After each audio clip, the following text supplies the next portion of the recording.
धुळे सोलापूर महामार्गावर ओबीसी आंदोलक आक्रमक, लक्ष्मण हाकेंच्या समर्थनार्थ महामार्गावर जाळपोळ। नाशिक शिक्षक मतदारसंघासाठी नरहरी झिरवाळांचा ठाकरे गटाच्या संदीप गुळवेंना पाठिंबा, तर झिरवाळांच्या शुभेच्छा जाहिरातीवर शरद पवारांचा फोटो।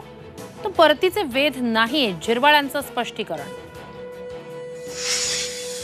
नाना पटोलेंविरोधात भाजपचं राज्यव्यापी आंदोलन, नागपूर आणि नाशिकमध्ये भाजप कार्यकर्ते आक्रमक, पटोलेंच्या घराबाहेर सुरक्षा वाढवली। दिल्ली दौऱ्यानंतर फडणवीस पुन्हा ॲक्शन मोडमध्ये, मुंबईत परतताच नागपूरमधील प्रकल्पांची आढावा बैठक, प्रशासनात राहून संघटना मजबूत करण्याबाबत दिल्लीतील बैठकीत चर्चा। पोलीस भरतीसाठी 17,000 पदांसाठी 17 लाख उमेदवारांचा अर्ज, डॉक्टर, वकील, MBA, BTECचे परीक्षार्थीही पोलीस भरतीच्या मैदानात। शिवसेनेचा आज 58वा वर्धापन दिन, ठाकरेंच्या शिवसेनेचा षण्मुखानंद सभागृहात मेळावा, तर शिंदे गट वर्धापन दिनानिमित्तानं करणार वरळीच्या डोममध्ये शक्ती प्रदर्शन।